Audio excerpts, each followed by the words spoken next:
Greetings Realm Lords, COR here, and this is a re-upload of part 1 of my first published playthrough through the Circle of Realms. Mainly because the background music and the audio was just, it was just really awful to listen to, and I don't know why I thought that was okay to put out that way. So I fixed it, and here it is. Now, if you've already watched part 1, you're welcome to rewatch it, but I am also posting part 2 later today as well. So stay tuned and check that out when you get a chance. Otherwise, enjoy.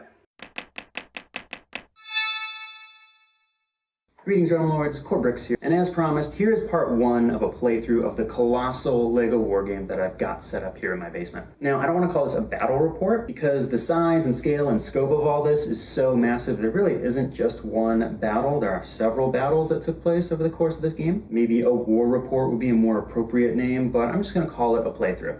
And this way, you guys can get a feel for exactly what this game looks like when it's played out in its larger-than-life grand scale.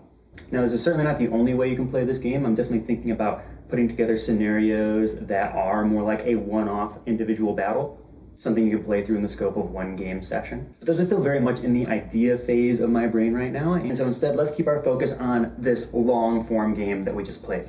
Starting off with the setup. Now, the setup for the game involves placing the starting units for every faction, placing resources throughout the map, placing weapons and armor and other items throughout the map. And then of course, after that, our players actually have to pick what teams they're going to beat. Now we had 4 different factions in this game. We had the Tyranny of Anacria, the Cussed Kingdom, the Wormland Raiders, and the Bloodless Rebellion. Each of my friends was one of these 4 factions, and I myself was in control of the Wormland Raiders. Basically, I chose my faction last to let them all get first pick before me. But boy, oh boy, that process of picking alone probably took like 20 minutes of everyone being like, well, I think I want to be this faction. Oh, wait a second, this is really cool over here. And so it took a little while for us to kind of negotiate through like, well, who do you actually want to be? For simplicity's sake, I'll just refer to each of my friends by the title of the faction they were controlling. So our Kingdom player will just be the Kingdom, the Anacrian player will be Anacria, and the Rebel player will be the Rebels. So once we picked out all of our factions, the last thing to do was to draw our starting cards. And so let me show you what our card setup looks like at the start of a game in the Circle of Realms. Now, all of my teams have a little rig that looks like this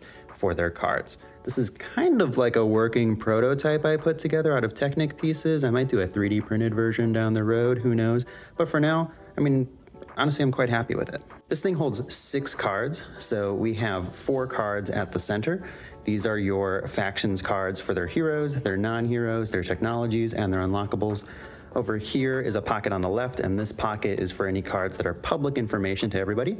These would include technologies that you researched, heroes you control, non-heroes you control. And then over here on the right are things for only your knowledge as the player who controls the team. So this is going to be where your unlockable cards are going to go, your quest cards, your reward cards, and also all of the gem cards that you have making up your treasury. So when the game starts, what we got to do is we got to put our starting units over here and the units that we control. And those are going to include, for our raiders, Jarl Bertnoth, who is the leader of the first raiding party, and then also some of his berserkers. In fact, all 5 of the raider berserkers are going to go over there as well. So we got 1, 2, let's see here, 3, oh, and there's 4 and 5. So all of these guys, these are what our berserker card looks like. They're all gonna go over here. That glare's kind of bad from my light though, so I'm just gonna, oh, there we go. That kind of fixes it. And the other thing we have to draw is we have to draw 4 unlockable cards at the start of the game. These are gonna be the cards that we're going to use to get our most powerful unlockable units out onto the battlefield. So here I've got 4 cards for the raiders. Those 4 cards basically have instructions on them for things that you can do that are very specific to your faction. And when you complete any of those objectives on those cards, then you are able to summon a very powerful unlockable unit onto the battlefield. Those objectives are very, very difficult to pull off. In the Raiders' case, these are used to summon the 4 Raider gods and goddesses that fight for them on the battlefield. 2 of the ones I drew were Mass Sacrifice, which is to basically kill off my entire raiding wave with the Priestess Athelu, but I can only do that once I get Athelu onto the field, so these are going to be kind of hard to use, and when I do use them, they're going to push me basically to the end of my tech tree, if I do even get a chance to perform these sacrifices. My other 2 are a little bit more manageable for me. I've got one that requires that I capture Sir Ernest Belvedere and force him to write a poem for me. He's a Kingdom hero, so I'm pretty confident if the game goes long enough, I could potentially pull that one off. And my last unlockable card is Burning Rage, and this allows me to actually use Bertnoth. And if Bertnoth does basically an impressive feat in his turn, he does 3 Berserker charges or rampages, and then captures an enemy unit in the same unit command, then I'll be well on my way to unlocking Talnus onto the battlefield. So that card right there is probably going to be the card I'm most interested in completing this game. In addition to those 4 unlockable cards, every player also starts off with 400 gold. This is measured out in 2 sapphires at the start of the game, so I'm going to add those to my treasury right over here as well. And once all 4 players have done that, we're ready to start the game. And this game was broken up into 1, 2, 3, 4, 5, 6 different sessions that we played through. All in one weekend, mind you. My wife thought we were insane. And so, what did that first session consist of? Well, the first session was a lot of gathering and building, kind of the slow burn that is typical at the start of these games, and perhaps something I want to try to address in rule changes in the future. I don't know. So our rebel player was going around their starting area, building the command center. Meanwhile, the kingdom player was moving around their starting area, picking up resources as well, and they were building the Aquiline Hall. Anacria was building its lava gate, and I, the raiders, was slowly but surely sailing my way inland from the ocean behind me. I think it took me about 3 or 4 turns to actually make it to the continent. Now, there were some interesting decisions made during this phase, there always are. Our rebels built their command center inland near their starting area, and then they fanned out throughout most of southern Maria, gathering different resources, and not so much leaving their starting area. On the flip side, our Anacrians were being a little bit more ambitious with their resource gathering. There are 2 molten ores in Anacria, which can only be picked up by units that have fire resistance, and since all the Anacrians have fire resistance, Sepith and his men made it a big point to try and gather these as early as possible, because they have a larger payoff than typical resources do. Over at the Cursed Kingdom, a similar strategy was going on. The kingdom saw that there were a wealth of high-value resources over in Legna in the snow, because the snow is difficult to move through. And interested in capitalizing on this, the kingdom player sent King Matteo de Leon all by himself into the snow to gather these things, because King Matteo is resistant to snow. Now, from here onward, our Anacrians played very standard. They just continued to gather resources, continued to build up in their little base area. They weren't doing anything too surprising early on in the game. Our rebels, however, made an interesting decision. After building their command center very far inland, the rebels found that they needed to build a water mill as their mine. Now, the interesting thing about the water mill is that it has to be built partially on water in order for it to operate. And because the rebels didn't like being so close to the Cursed Kingdom over here, they didn't want to build it along this river, which is very much the intended location. When I was drafting the rebel team and making the board, this river is exactly where I was expecting that water mill to be built. But the rebels weren't having it. They instead migrated over through the swamp to the coastland. They built their water mill right along the ocean. This was a super interesting decision to me because it left their command center very far from their water mill, and their command center is really where they train their combat units initially at the start of the game. And so defending the 2 buildings would be difficult because they're so far apart from each other. Was this actually a problem for the rebel player? Well, you may notice as I'm sitting here right now at the end state of the game, there is no command center over here. So basically, yeah, it ended up being a problem. Meanwhile, King Matteo was spending a lot of turns very slowly making his way through Legna, picking things up, and trying to bring back the limited stuff he could carry to the kingdom base. Now, especially as I'm looking back with hindsight to what the kingdom was doing at this point, I understand why they sent Matteo into the snow. He's got that resistance. He didn't want to bring the horse because the horse doesn't have the resistance to snow. But the horse is so much faster that even when the horse would be slowed down by snow, it would still move faster than King Matteo would on foot. Because Matteo's he's not a fast unit. So I would say that's probably the big questionable decision that our kingdom player was making at the start of the game. They maybe should have been riding Matteo out on his horse, or perhaps even better, having Matteo walk and having someone else, like an arbalist, ride the horse into the snow. Then they'd really be getting their bang for their buck, and they could bring back twice as many items. But it's hard to say. It's easy for me to criticize looking back from my lofty throne of a few weeks in the future. Now, of course, those are my friends. Those are the mistakes that they were making. But, what about me? What was I, in my infinite wisdom as the creator of the game, doing? Surely I wasn't making any silly mistakes as well. Well, the first decision you have to make when you're playing as the Raiders is where the heck are you going to come in on the mainland? Now, I arrived before the rebels started building their buildings along the coastline. If I knew that that was going to be the case, then I probably would have just landed there and started attacking right out the gate. But that wasn't an option for me. So instead, I was like, okay, where can I get resources? because I can drop off resources at my boat for gold, so it would be nice for me to have some money to work with. And I wanted to grab resources where other players were not. So I really had a few options open to me. I could have gone over here to Legna, to this nice little rocky region. There's actually still some resources here at the very end of the game that have not even been picked up yet, and they were just waiting for someone to plunder them. And truth be told, that's really what I should have done, because instead what I decided to do was I decided to go westward into Tordrim, where this beautiful river is here. Because I thought, you know, all great empires are built along rivers. Like Rome was built on the Tiber River, London was built on the Thames River, Paris on the Seine, and of course, St. Louis on the Mississippi. So I figured, hey, I'll drop my ship off. I think I landed in right over here. And I'll just sail in slowly down this river. But boy, oh boy, the thing I did not really factor into consideration is just how long that river is and how long it takes to sail down slowly along that river. The process of sailing down this river really made the process of sailing to the mainland look like child's play. So I slowly made my way up this river. I think this boat moves 6 spaces at a time, so I was basically moving, let's see here, 1, 2, 3, 4, 5, 6. So yeah, about that much in a turn. So I basically had another several turns to go before I would reach the end of the river, which was my goal. There's a little, I don't know if you can see over in the corner over there, but there's a little bit of an encampment where I was heading towards. Along the way, I was getting out. I got a quest from Sepith, the Sword Lord, which was actually quite nice. It was a quest for Bertnoth, of all people. And it basically wanted him to deal a ton of damage in one turn, or kill a hero, or capture a hero, something like that. Some incredible feat needed to be done with him.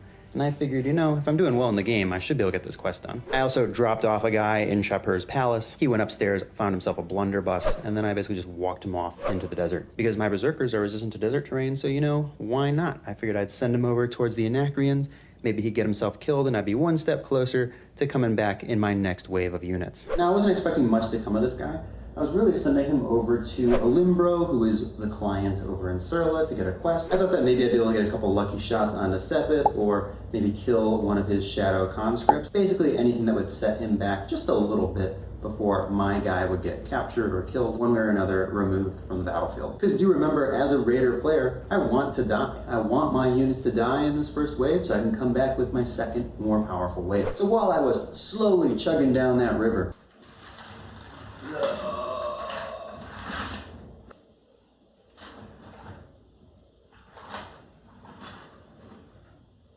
my poor blunderbuss boy was preparing for an awful encounter with the Anacreon. Now really, unfortunately for me, as I got closer to Olimbro's church / laboratory where he works, so too did King Sepith. Turns out that King Sepith was getting one of the items that was strewn out over there. My unit was on a collision course for basically one of the most powerful units out on the field right now. So I changed course. I opened fire on a shadow conscript that was carrying back, I think, a piece of molten ore or something else of value. In any event, he definitely seemed worth killing. And so Anacreon and I began this game of cat and mouse, where my berserker was chasing a shadow conscript, and my berserker in turn was being chased by King Sepith. Now the nice thing is that my berserker was a little bit faster than both of those enemy units, but the downside is that Surla is filled with lava, and my unit couldn't just cross lava. He had to move to one of those little diagonal crossings to cross that river, and as he did so, Sepith intercepted him, and boy oh boy was Sepith angry. I think my berserker survived one attack and then he was killed immediately after that. Well, I shouldn't say killed. Anacreon actually captured him. They threw him into the prison wagon, and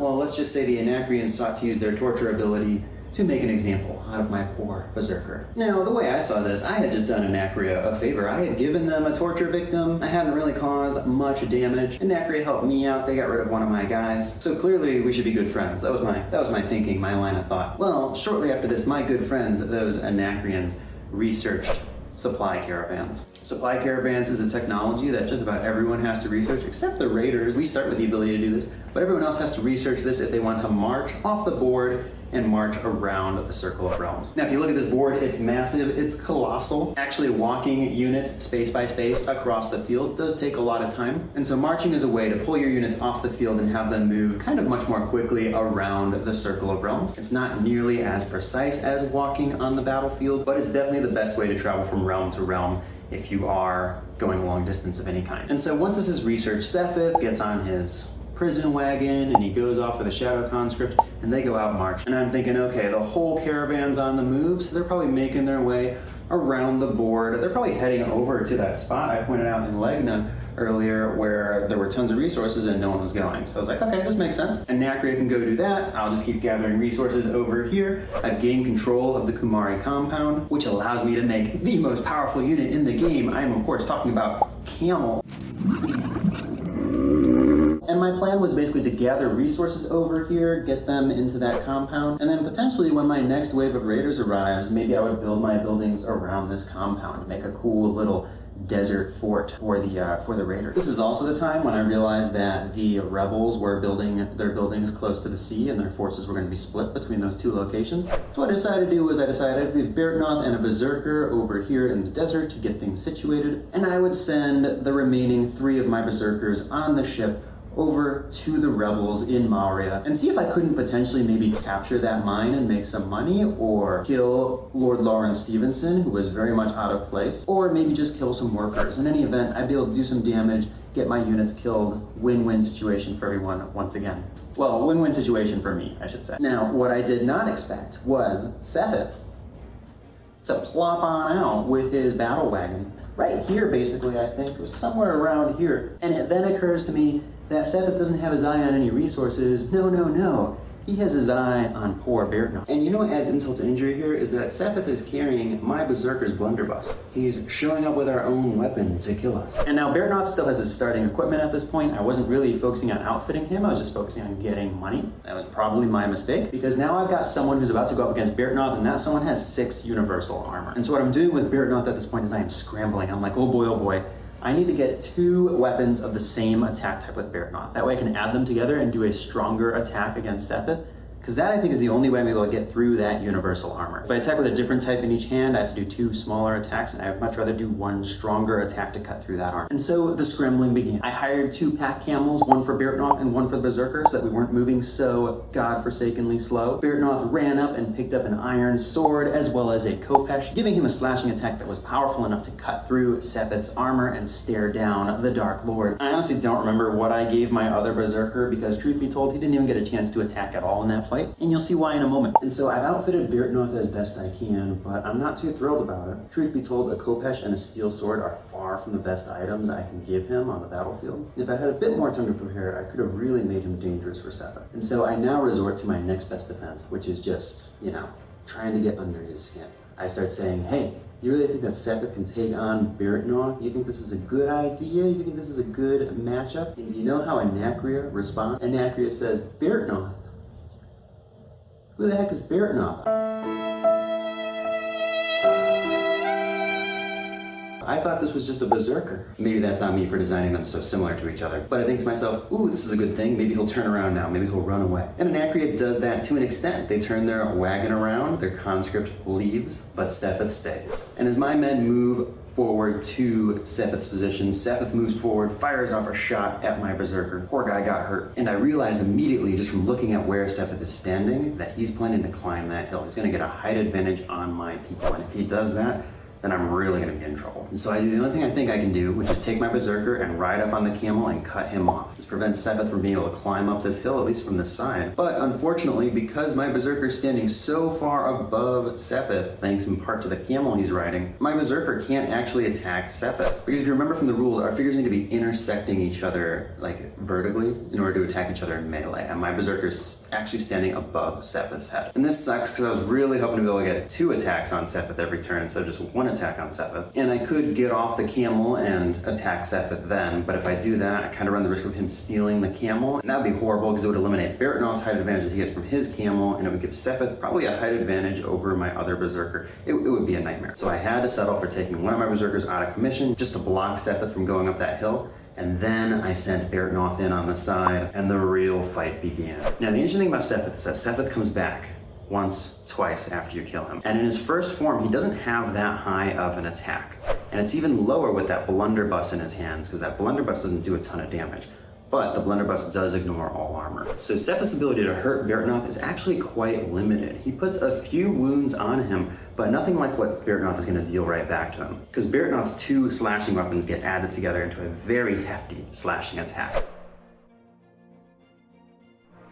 And even though Sepith has 6 universal armor, especially during the day, Bertnoth's attack is very powerful and it cuts through that armor and it deals damage to Sepith. Now I'm sitting here wondering, why, Anacrea, are you sending Sepith out on this suicide mission? Well, I found out when he rolled a 1 on his defense. And he told me, all right, it is time for you to roll the dismemberment die. To which I thought, well, Sepith's a king, he's immune to dismemberment normally, which could only mean one thing. Anacrea had a very particular unlockable card, because one of those cards gives enemy players the ability to dismember Sepith so that he can be rebuilt stronger and more powerful than before. And how this card works basically is when you're playing as Anacrea, it is your goal to get all of Sepith's limbs removed. And each time a limb is removed, you can then torture someone back at your base, remove their limb, and replace Sepith's old limb with a new limb from someone you tortured. The idea here is to slowly rebuild Sepith into a much more powerful version of himself, because Sepith does have a 4th and final stage that is much more powerful than all the others, but you can only get this stage out by completing an unlockable card. So I'm thinking to myself,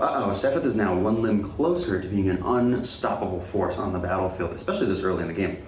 But I can't back out of this fight now. I've got to keep up on him. Now, eventually at some point, Sepith tried to run away from this encounter, but I chased after him on my camels, and Bertnoth did end up actually cutting off a 2nd limb off of Sepith. I want to say both of his hands got cut off in this fight. The good news was this meant that he dropped that blunderbuss, so he really wasn't dealing damage to Bertnoth, because Bertnoth had slashing armor on at the time. But the bad news, of course, is that Sepith was halfway to unlocking his unlockable form. But, you know, I'm willing to accept that because Bertnoth is about to kill Sepith, which means Bertnoth is going to complete his quest of killing a hero. That's not an unlockable card for me, but that was a tier 3 quest card, so I can get a pretty nice reward out of that. And interestingly enough, it is at this time when someone else arrived right next to us on the battlefield. I had been so caught up in fighting Sepith, I didn't realize that there was a 3rd hero on his way, not from Anacrea, but from the Bloodless Rebellion. None other than Roscius Matres plops himself out at the edge of the field. And the rebels look at me and they say, let us kill Sepith. And I'm like, what the heck? And he's like, listen, I've got a card to kill Sepith. Let me kill Sepith. I will cut you in on something. I'll give you gold or something like that. I don't actually know what he promised me. I'm not even sure if he really promised me anything. I think he just said you should let me do it. It ended up being a huge waste of time for the rebels because I had my own card to complete. I wasn't just about to let him come in and swoop in and kill Sepith for no reason. And so I just executed Sepith there on the spot with Bertnoth. It was glorious and it infused my ego. I felt like Bertnoth was an unstoppable force after I saw him kill Sepith in really what is his hardest form to kill. And the rebels, dejected, left with Roscius, exited the area. And I drew as my quest reward the Scepter of the Titans, which allowed me to override the environmental effects in any of the 4 realms with something of my choice. And the Scepter of the Titans as a tier 3 reward allows you to override them with an environmental catastrophe if you want to, which could be a very big game changer depending on what's going on the battlefield. Now, I haven't talked much about environmental effects. They are going to definitely come up in this game. They haven't really come up so far. There've been, I think, maybe there's a wildfire that broke out in Mario or something like that, but there was nothing so severe that it was really having a decisive impact on what was going on in the game. But we'll see a couple later on that end up having some massive ramifications for what is happening in the battlefield. But I think we'll explore those sessions on another day, and we can just sort of leave off here with the kingdom building itself up, the rebels having walked around the world, and Anacrea and myself engaged in the first bloodshed on the battlefield. So at this time, Lord Sepith is respawning back at the base. My other berserkers have almost made it across the ocean. They're about to give the rebels a painful surprise in the next session, and we'll see that it is in that next session when things really ratchet up from 0 to 100 very, very quickly. But until then, my friends, be happy, be healthy, be well, and I'll see you next time here in the Circle of Realms.